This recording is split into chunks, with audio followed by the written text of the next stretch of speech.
So, what's trending? Bridging your Catholic faith with your everyday life. You're listening to Trending with Timmery on Relevant Radio.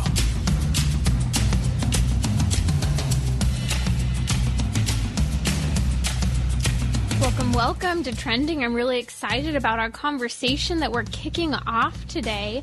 A little later on in the show, I'll be joined by Dr. Patrick Lappert. He is a plastic and reconstructive surgeon, and we'll be talking about plastic surgery, self-esteem, body image. It'll be a fascinating conversation, and what's neat is that not only is Dr. Lappert a plastic surgeon, but he's also a deacon in the Catholic Church. He worked for many years as a top surgeon for the Navy, and so it'll be a candid conversation, bringing better understanding to the role of plastic surgery and what the church has to say as we've been continuing on kind of in this theme of body image, shame, self-esteem that is so prominent in the culture and really is, I would say, leading to other issues such as difficulty in relationships, challenges with mental health and anxiety. So I think it's a pretty relevant topic that we'll unpack in just a little bit. If you have a question today during the show, go ahead and give us a call at 1-888-914-9149, or you can head over to relevantradio.com/trending, where you can connect on social media, Instagram, Twitter, your favorite, and send us a message or a question there as well. I would love to stay connected. So one of you wrote in to me this past week asking a question about being a Catholic and living your Catholic values in a public school setting. Now, I would like to broaden the topic here and not just make it a public school setting, but a secular setting, an environment that seems hostile to essentially the faith and the marriage movement and family, because, I mean, that's not anything that we are experiencing or think we're experiencing. And so that'll be part of the conversation today. And so again, I really appreciated the question because I have a lot of friends and family members teaching in the public schools, and it can be a challenge. But I also do have to say, I think sometimes we can allow fear or unspoken policies that we believe are the norm to get in the way of kind of just living our day-to-day life in Christian witness. And you have to remember, this is nothing new. The early church was an underground church at the beginning of Christianity. Yet people knew them by their works, by how they interacted with others, by the way they dressed, by their modest speech. Will people know that you're a Christian in today's society, even if you're in an environment where you have to be a little more cautious with how you share your faith? We'll also discuss later on the importance of understanding how kind of this consent culture and its kind of version of gender equality in the society is actually diminishing consent within sexual intimacy. Because the question is, what exactly are people consenting to? You know, there's this rule that you have to get consent. Okay, get consent before, get consent 30 seconds later, get the consent in the middle of the act. You name it, get consent. That is the moral ethics of sexuality today. But again, what are they consenting to? So we'll talk about that later on here on Trending. Thanks for joining me. So getting back to this question about keeping your Catholic values in a public school setting as a teacher, administrator, maybe even as a student, or just in a secular environment, I have a few key tips that I want to unpack here. There are 4 of them. 1, we can't operate on fear and embarrassment. It often cripples us in unnecessary ways. For example, I think that sometimes people are afraid to pray in public. Such as, say, we're at a restaurant and we're sitting down and we think, oh, you know, the waitress has just come, she's going to serve the food, and we'll just, you know, say a quick prayer. But we're embarrassed because what if we offend her because she has to come back and ask a question? Or what if other people hear? What if we're loud? I mean, honestly, I don't know very many people who pray really loud, a meal prayer in a public restaurant. I just haven't seen it yet because usually most people are pretty embarrassed or pretty discreet or reverent and respectful of other people's conversations. But I use that as a key example because what are we afraid of? We're really scared to pray the blessing in Thanksgiving over our meal in McDonald's, California Pizza Kitchen, wherever you might be. I don't think that there's any environment in a restaurant, at least here in the United States, where we really are in danger of persecution or really, really offending someone. In fact, I think people might find it interesting. Wow, that family just stopped and prayed together before a meal. Isn't that interesting? And look at how simple it is, yet for some reason we're embarrassed. We kind of like pod our face and make a fake sign of the cross because we just want to hurry up and get it over with as we're praying. And so again, we can't operate on fear and embarrassment. And I give that example of praying in a restaurant, but in reality, I think it's also relevant in a work setting. Why is fear crippling you? What exactly are you embarrassed of? Of not having an answer? Of someone mocking you for being a person of faith? Usually these are the most kind of serious ridicule many people face. Sure, maybe you or someone you know have been asked to remove your crucifix from your office. Often, I have to say, I don't even think we're willing to put a crucifix up in our office because we just assume it's unacceptable. Second, are there really kind of hostile rules put in place in the environment that we're in to prevent us from feeling comfortable about our faith? Are there really that many hostile individuals to how we might live out our faith? Is it just an unspoken policy that we silently obey and live in fear of? You see, I think fewer people than you realize are offended by your religion. And in fact, when we allow for an open dialogue when an issue arises, changes can be made. After all, we are social beings, which means we're called to share our faith, but also to have a conversation when someone disagrees with us, right? This is a huge part of understanding Christian witness. My third point is we have to uphold a culture of honor. And this honor has to do with God, with neighbor, and with ourselves. First, of course, we don't want people to feel uncomfortable. We don't want to proselytize or condemn someone. I'll never forget some years ago I was visiting a church out of town, and I was there for daily mass, and a young student there at the university came running into mass. Sure, she was immodestly clad, but let me tell you this. It was a Newman Center, and very few students actually came to Mass there on campus. Well, some of the older individuals there in the church who were not college students ended up giving her horrible looks and making her feel incredibly uncomfortable. And after a few days, the girl stopped coming to daily Mass because she felt condemned and judged because of how she dressed. Now, grant, she was not necessarily honoring the environment she was in to worship, but were we honoring her and her good intentions to show up? I think that's important to remember, and especially with regard to, proselytizing and overly evangelizing at times, we do have to meet people where they're at sometimes and see their good intentions. Within that culture of honor and upholding it, we have to honor our neighbor. And that means that we acknowledge God is in them and in us. We have to see Christ in each other.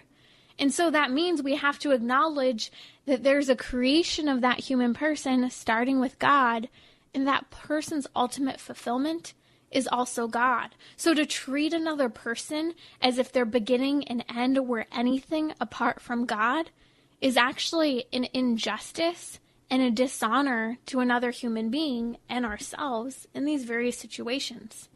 And finally, and most important, we do have to give the due honor to God through worship and prayer.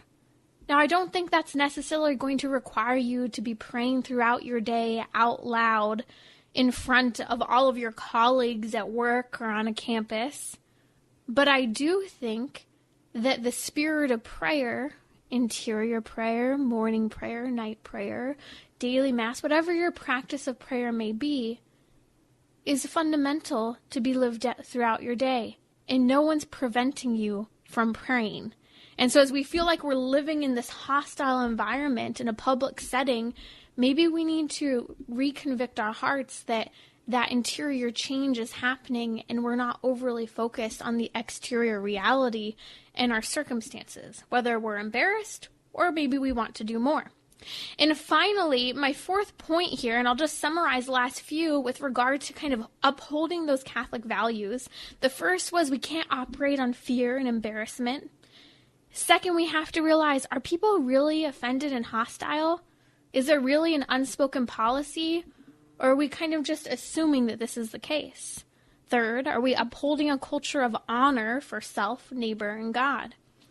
And then fourth, do the good things you achieve really show in your character?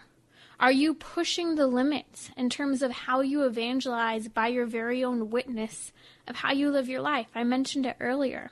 Will they know you by your works, how you interact with them, how you dress, how you speak? Do people always know where you stand by the simple things you do day in and day out?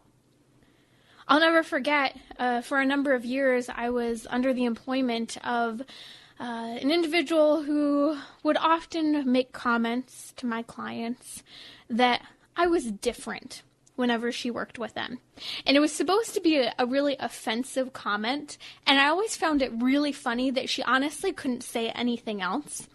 She would just say, "She's different." And I remember some of my clients, when I'd be away at various events, would comment that, yeah, she just doesn't get you. But you haven't done anything outright to offend her other than just being yourself. And she recognized she couldn't say anything other than insult you by saying you're different. And I appreciated the example, even though it was a really difficult circumstance. It was kind of one of those bosses who kind of just punished you for doing nothing and always had an attitude.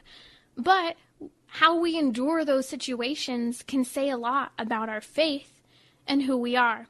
And I also found that it allowed me the opportunity to pray for them and pray for opportunities to be a good witness in rather awkward situations. And so my challenge to you is, don't be afraid to really handle these situations, to go out, to be a witness. Don't feel like you have to proselytize and evangelize out loud. It's simple. And those simple interactions and the simple way we live our lives will provide the opportunities to actually kind of have deeper conversations, go deeper with the faith.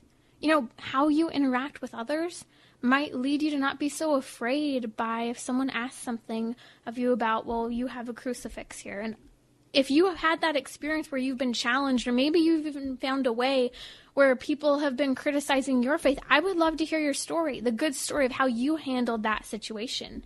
Again, you can call us at 1-888-914-9149, or you can go ahead and head over to relevantradio.com, and there you can connect with our social media so that you can join the conversation, share your thoughts, share your experiences, and what can be a hostile culture at times to our faith. But first, I want to share with you a message from our sponsors. Solidarity Health Share is simple to help pay for affordable, quality health care. They enable the community to share in each other's eligible medical expenses. You choose the doctors that you want to see. Even integrative and alternative medical treatments are eligible. Solidarity Health Share helps pay for NAPRO technology and costs associated with natural family planning. Solidarity Health Share is dedicated to both faith and your health care. Information is available at solidarityhealthcare.com. That's solidarityhealthshare.com. Joining us in a little bit will be Dr. Patrick Lappert here on Trending with Timmery, but I want to unpack another topic here, and that is about the consent culture that we are surrounded by. It's so interesting to me to kind of see these conversations surrounding consent and gender equality. I've never seen the show. I'm not a fan of some of the premise that I've seen, but there's that show New Girl, and in the show New Girl, at one point in an old episode, they have this clip about the Gender Equality Society. And it's essentially this kind of minute and a half a conversation surrounding consent. And the main character is talking about how in high school, her and one of her friends created the Gender Equality Society. And it ends up showing a scene where her and this boyfriend, I guess you could say, friend, whatever you want to call it, are basically starting to enter into some relations. And they make a joke of him asking over and over again if something was okay with her. Okay, if I do this, is that okay? If I do that, is that okay? And it gets to the point where she ends up basically yelling at him, he should just be a man. And she's pushing him to make the move that she wanted and for him to start asking or stop asking for her consent. I found it really sad because it was making a joke out of consent, but it was also trying to show the importance of how women want equality. And by equality, that means control. And control comes to them through consent. And so what I'd say is that in our current landscape, the means to a sexual ethic in a secular culture is consent. As long as there's consent, it's moral, it's ethical. But I think that that's fascinating because my question is this: what exactly is someone consenting to? Are they consenting to a sexual urge? Are they consenting to pleasure? Are they consenting to the person they're with? Are they consenting to the possibility of a child? I don't think that our modern culture has any idea what they mean when they talk about consent. All that they mean is, as long as you're saying yes, whatever's happening is okay. But the question is, what really does sexuality have to do with? It's interesting. If you've read the book Adam and Eve After the Pill by Mary Eberstadt, she talks about what happens in the sexual revolution is that it empowers the strong and penalizes the weak. That essentially the strong are emboldened and the weak are diminished. Now, we could give multiple examples of this. The impact of contraception. And a woman's willingness to utilize contraception, although she perceives that it makes her strong in the workforce, in education, and in having free choice. Yet at the same time, it leaves her vulnerable and weak to an increase in objectification of men toward her. And at the same time, we could say that this quote-unquote consent culture, for the sake of gender equality, makes women stronger, but that it also penalizes the weak from the perspective of it punishes men if consent wasn't agreed upon during every single element and dimension of that sexual interaction. In fact, we live in a culture post-Me Too where, unfortunately, yes, sexual assault is a real issue. The rape culture can be a serious problem, especially on college and university campuses. Yet we live in a culture where if a slightest accusation is made against a man, his entire reputation is destroyed. And in fact, good men have been accused of having violated this sexual moral ethic, the sexual world of consent. Yet in reality, I find it interesting that no one's talking about the impact of drinking and our ability to consent, and how most university campuses are not handling this culture of struggling with alcohol, and how many girls don't even think about the fact that when they drink, it diminishes their ability to consent. It diminishes in the culture often a woman's self-esteem. It diminishes so many elements of her interaction with people of the opposite sex. Anymore, again, I talked about consent is essentially the ethics, or might I say even the virtue of sexuality in the current culture. But it's a distortion of the complementarity of men and women. And it's reducing this complementarity to what I'd say is cooperation. Rather than seeing the good gifts men and women can give to each other, instead it's changing it to, well, as long as you're having some form of an open dialogue the entire time. And it doesn't matter if it's 2 men, 2 women, a man and 3 women. It doesn't matter. as long as you say okay. But it's causing a lot of confusion. People often talk about how women, although they might be consenting, these same exact women are consenting, but the interaction is perhaps not desired, and perhaps even they're not willing. So although they're saying yes, they really deep down in their hearts mean no, and they know this. Yet there's such a struggle for self-esteem, or should I even say a desire to be loved on the part of the woman, that unfortunately she hasn't been empowered to say no when she really means no. And so this false sense of power that consent brings, or this false sense of gender equality, just isn't true. And it's heartbreaking because we're seeing many relationships falling by the wayside because we're not really talking about the purpose of sexuality.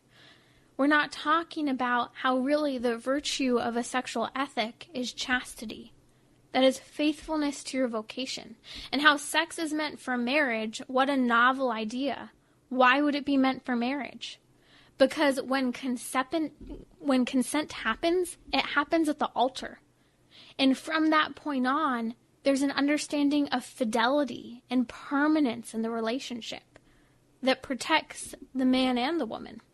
There's a sense of freedom in that relationship as well. They're freely choosing to enter into this relationship, and they're freely giving of themselves one to another, holding nothing back because it's total. It's an entire gift of self. There's not the fear of unplanned pregnancies outside of wedlock. There shouldn't be the utilization of hormonal contraception and kind of degrading of the woman and the man's role with regard to parenthood. And ultimately, there's a fruitfulness that comes from this intimate love that can only be found fully within the context of marriage. That's what someone's consenting to. And that's the real conversation that we should be having as to why sex is the safest and healthiest within the context of marriage. And so again, this consent culture isn't giving equality to men and women. In fact, it's taking away equality. And is taking away from the very meaning of intimate relations. You're listening to Trending with Timmery. My guest today is Dr. Patrick Lappert. Now, I am so excited for this conversation, and I have to tell you, this is one of those where I don't usually get too much into a person's bio as we're jumping into things on air, but not only is he a plastic and reconstructive surgeon, but in his past life, he served under the United States Marine Corps for 3 years, flying in the F-4 Phantom. He's also worked as a plastic surgeon for the Navy. The last 8 years of his 24-year military career as a plastic surgeon was actually in the Navy, and he was the chief of plastic surgery at the largest military hospital in the world in Virginia. Dr. Patrick Lappert, thank you so much for joining us. We're going to get people's feet wet here a little bit with regard to plastic surgery. Okay, Timmery, it's always great to hear your voice. It's a pleasure to talk with you again. I'm really looking forward to diving into this conversation further, and maybe to kind of kick things off, I'd like to hear a brief story perhaps about a time when you were working in cosmetic surgery as well, elective cosmetic surgery, of when you were working as a surgeon in the Navy, a story about maybe a wounded soldier whose life was made better by plastic surgery.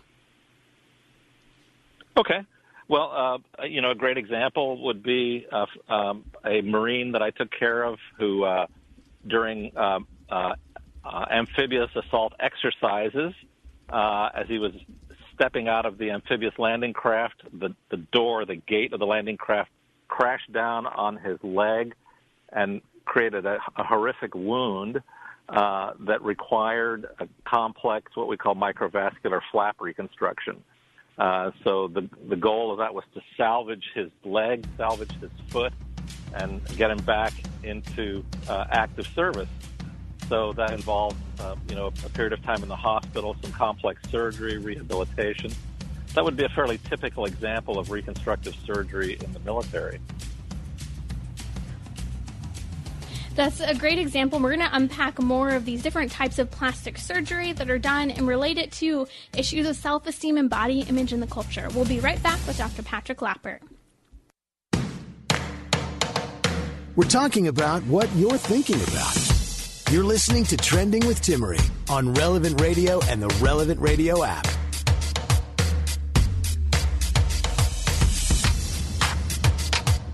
We're back, and my guest is Dr. Patrick Lappert, a plastic and reconstructive surgeon.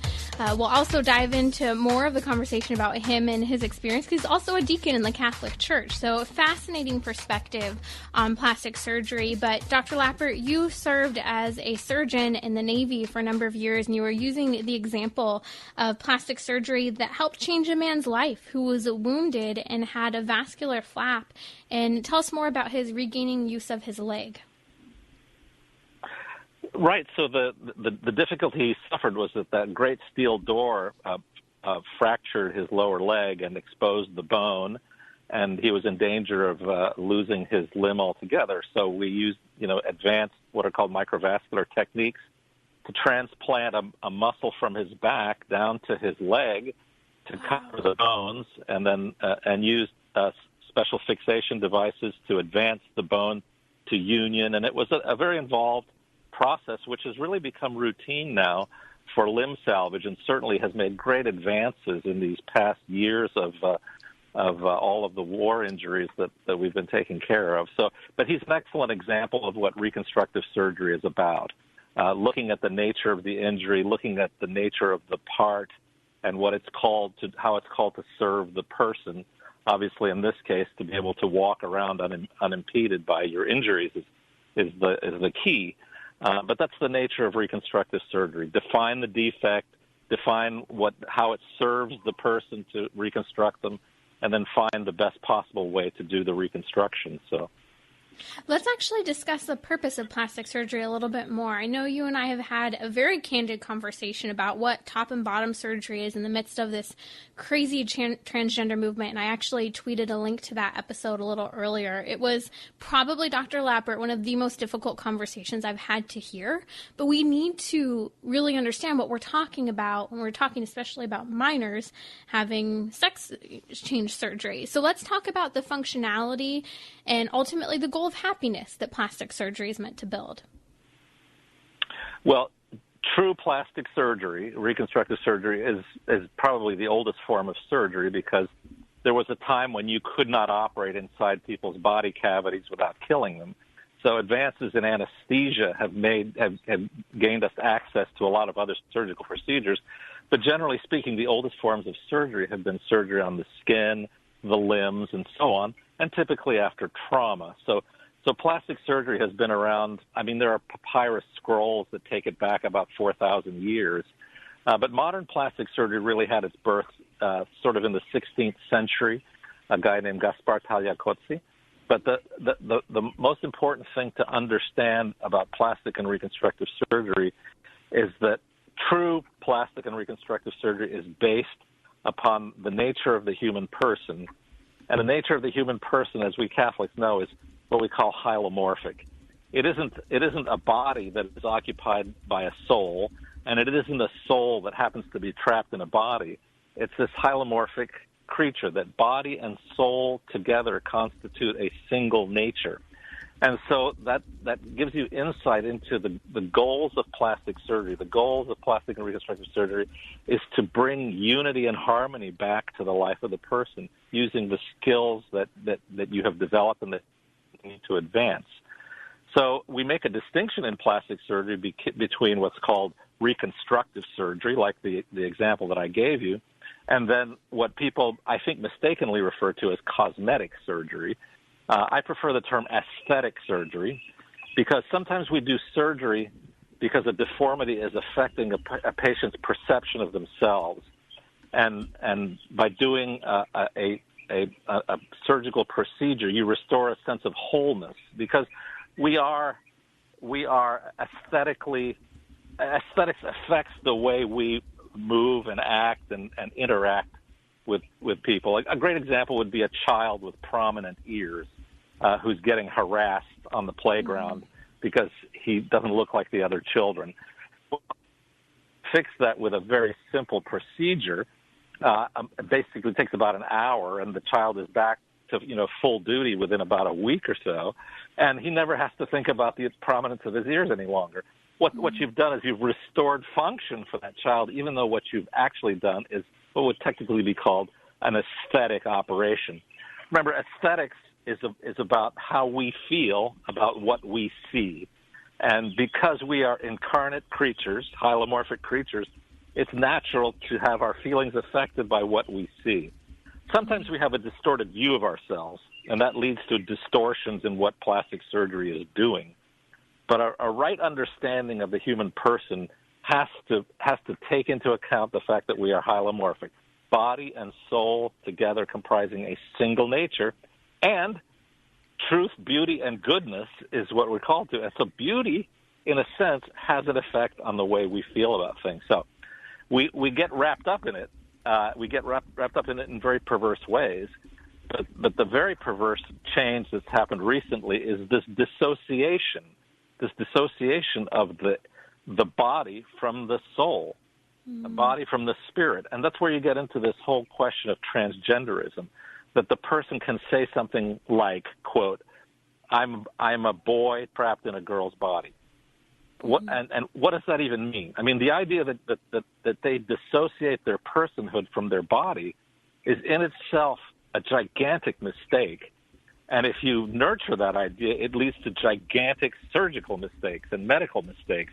And that's what we're witnessing now with this whole transgenderism, is this unjust dissociation of soul and body, which denies the nature of the human person, the most fundamental aspect of the nature of the human person, that we are incarnate creatures, body and soul together comprising a single nature. So you're listening to Trending with Timmery. That's Dr. Patrick Lappert, a plastic and reconstructive surgeon. Now, Dr. Lappert, you specialize in reconstructing the skin and breast tissue, especially of cancer survivors, and perform also kind of what we call elective, I'll refer to as elective cosmetic surgeries. I'll give the example of perhaps Botox and various things such as that. Can you compare and contrast plastic reconstructive surgery in the cases of necessity and accident for, say, the wounded versus elective cosmetic surgeries for, cosmetic purposes?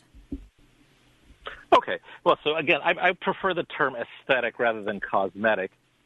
Because aesthetic brings us to the whole idea that we, in our nature, are affected by what we see. I mean, that's the reason why beauty is one of the three key ingredients in our nature: truth, beauty, and goodness. Right?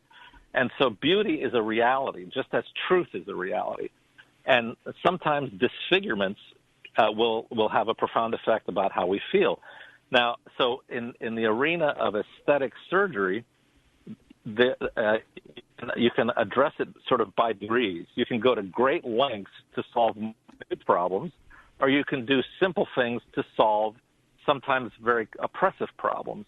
The example of the child with prominent ears might seem like a trivial thing to you, but to that child, he's suffering on a daily basis in his interaction with his peers.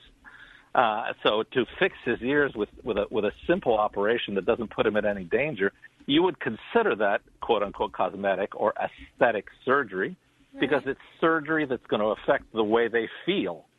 And that's a human reality. So it becomes a matter of proportion. If I was putting his life in danger to fix his ears, well, that would be an unjust use of surgery. But if I can do it with a minimum of risk to the child, then I'm doing him a great good. Why? Because he is an incarnate creature, and beauty and appearance has a profound effect on us, just as truth has a profound effect on us, just as goodness has a profound effect on us. So, but you have to be prudential about it. So there was a time in human history when to color your hair was reserved basically to Pharaoh's daughter. They're the only people who could afford the henna that it took to color your hair. And so for an average woman to color her hair would have been a great injustice because she would have been taking food from the table of her children to color her hair. That would be a prideful thing. That would be a ridiculous thing to do.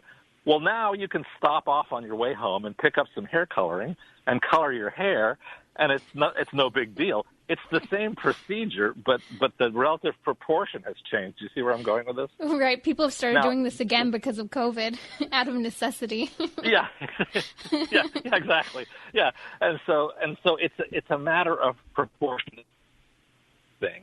It's a sort of a both-and thing, but you have to be prudent about it.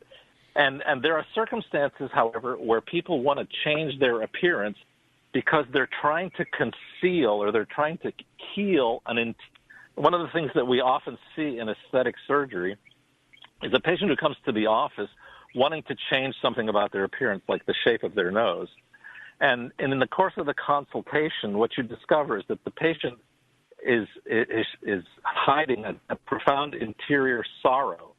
And they think the reason for this interior sorrow is the appearance of their nose. What they've done is they've transferred all of this interior wound and they've put it on their own appearance. And so they want you to change the shape of their nose thinking that it will bring them happiness, when in fact the wound is not visible on the outside. The wound is in their heart. Something has happened to them, and they've invested that sorrow in the appearance of their nose. And one of our jobs as plastic surgeons is to discern the patient who has this condition. It's called body dysmorphic disorder, where they're ascribing their interior sorrows to their appearance. And to offer them surgery is a tremendous disservice. In fact, I would consider it a medical malpractice crime. So one of the jobs of the plastic surgeon is to find out not only what the patient wants, but why they want it. Are their expectations reasonable? And is there some interior wound, some interior sorrow that they think plastic surgery is going to remedy? And plastic surgery does not heal interior wounds. It only changes our appearance, yeah. So and this is a great example. Yeah.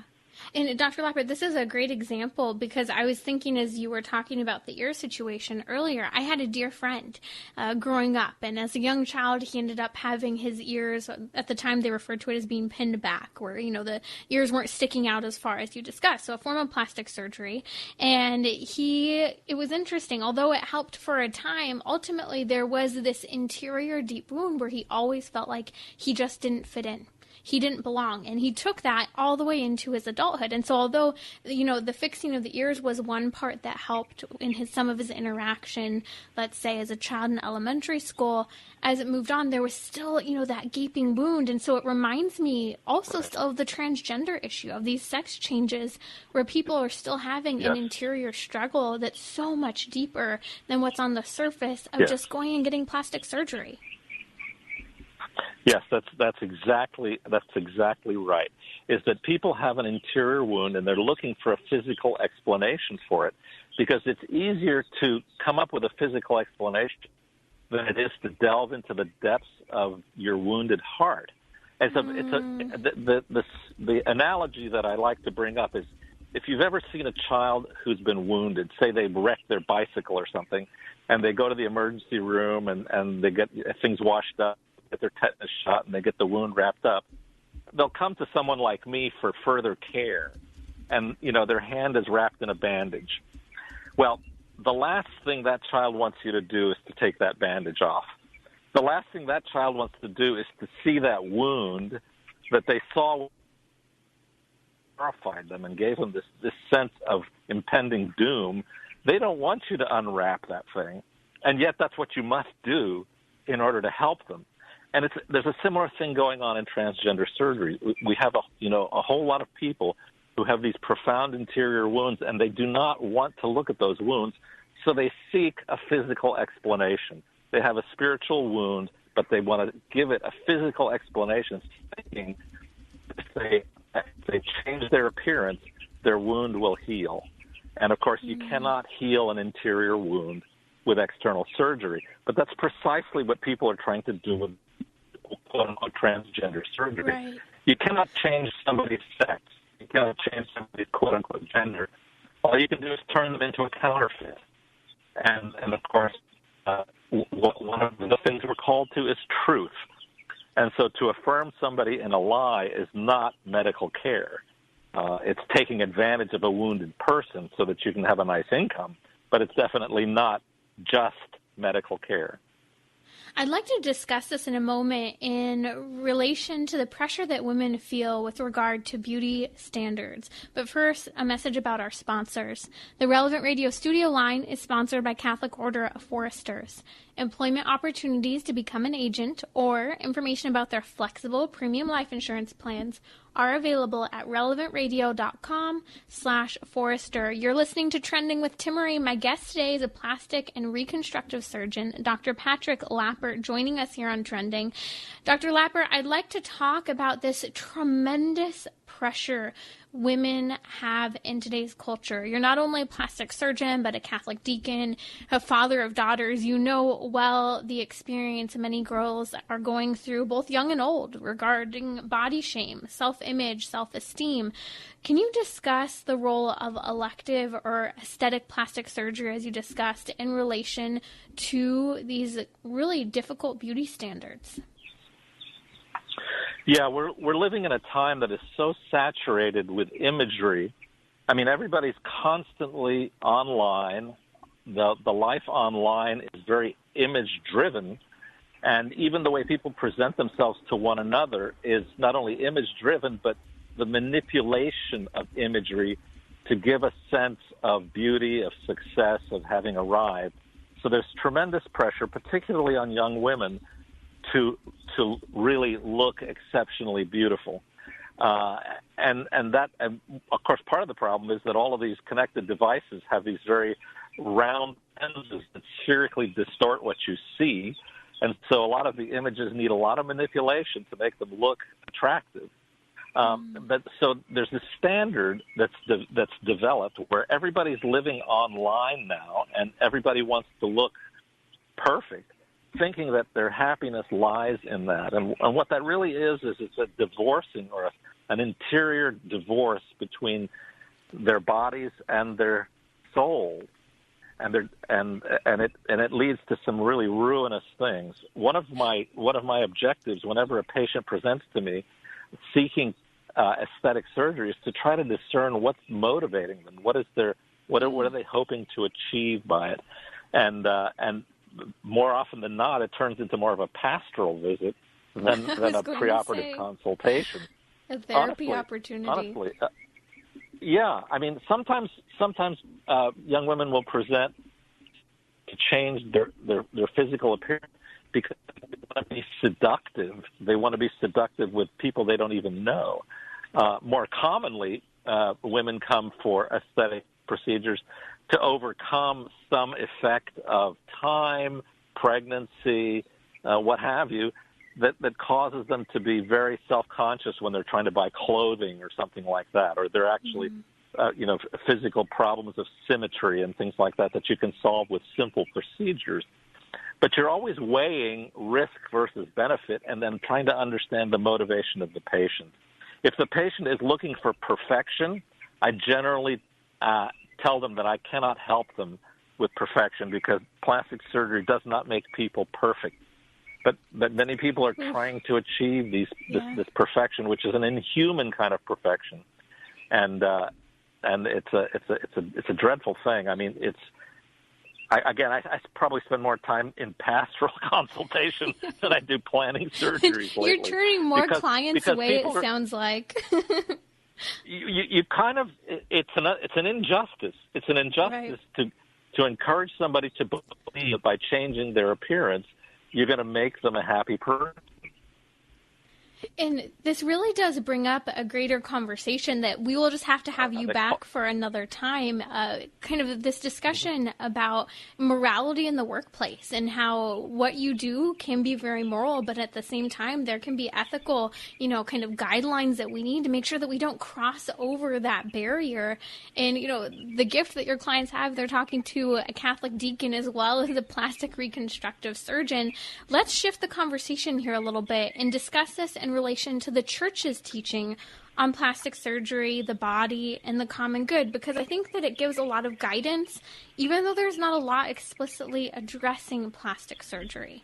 In fact, I see one of kind of the boldest statements, if any, is really from 1958 when Pope Pius XII, I believe just days before he died, made one of the only formal and lengthy papal statements on plastic surgery, and he talked about the morality of such surgery essentially depends on the specific circumstances of each case. And I see this is well informed in your own work. Yes, that's exactly right. So the motivation that a person has, as well as the goal that they seek, is a very important part of a moral life in plastic surgery. So if for example, if a woman wants to have like cosmetic breast surgery because she wants to be seductive with people she hasn't even met, well, that's kind of an immoral. You're facilitating an immoral life. So you have to sort of step away from that and ask the patient, what are their goals in life? What are you really trying to solve here? On the other hand, I do breast surgery very often to correct congenital deformities that are relatively easy to correct and remarkably change the patient's sense of confidence and their willingness to sort of put themselves out there socially with other people.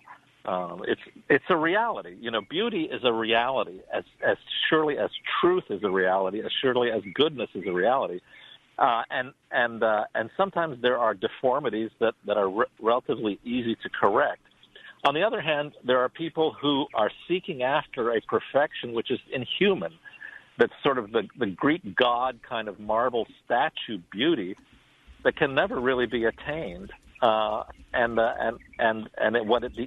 happens is the person becomes inwardly turning and orienting their lives entirely to their appearance, rather than seeking to live their life as a gift to somebody else.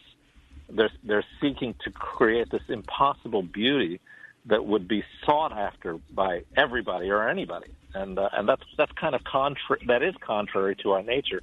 Our bodies, as the great St. John Paul II said, our bodies have evidence of the fact that God has made us for the other, that the ultimate reality is that our embodied nature it teaches us that we are to be make a gift of self to the other in a life-giving and life-affirming way. And so that really has to be the informing principle behind aesthetic surgery or reconstructive surgery or whatever it may be. If there's something that presents an impediment to you making a gift of yourself, and it can be solved without putting the patient at risk, then that's really what aesthetic or reconstructive surgery is about. This is such a great example because, like you've mentioned, the example of the ears, for example, perhaps that can help a certain person with feeling comfortable and being that gift, being that kind of social creature in society. But again, there are underlying issues as well. But again, addressing kind of this aesthetic surgery that you speak of, I keep thinking of the Catechism of the Catholic Church, because I really had to dig deep to understand, well, what does the Church have to say that we can relate to this issue? And I'm sure you have great insights and feedback, but one of the things I thought of was the Catechism of the Catholic Church and how it talks about the physical health and how it's a precious gift that we've been entrusted to kind of carry, and it has been entrusted to us by God. And because of that, we have to take, quote, reasonable care of our physical health. Right. And it says in the Catechism to take into account the needs of others and the common good. And so my concern here is that, we might have this desire for certain types of surgery, but it also might be contributing to unrealistic standards for other people. What are your thoughts? No, I entirely agree. We have this sense of beauty that has been perverted by contemporary media, and we have this expectation of physical perfection that really separates us from our neighbor, and it turns us inward and it turns us away from the other, whom we're here to live for and to serve in a life-affirming way. So you can look at aesthetic surgery or reconstructive surgery as a means of rehabilitating a person so that they can make a complete gift of self to the other. We are embodied creatures. We are embodied creatures, and our appearance affects the way we feel and the way other people feel about us. We encounter people all day long. Some of them are more merciful than others, but the way we look affects the way other people respond to us. Why? Because that's human nature. Human nature is profoundly affected by aesthetics, right? Aesthetics means how you feel about what you see or hear or taste or what have you. And that's in our nature. But you can take it beyond its proper limit. We're not an either-or faith. We're a both-and faith. And there is a point of balance there. The example I gave earlier of the woman seeking henna to color her hair, there was a time when she would have to have been Pharaoh's daughter. Now it's $5 on your way home from work. You pick up the hair coloring, right? So there's a sense of proportion. There's a sense of ordering your life toward making a gift of yourself to the other in a life-affirming way. That's Dr. Patrick Lappert, plastic and reconstructive surgeon, here on Trending with Tim Ray. We'll be back tomorrow with Michael Gasparo.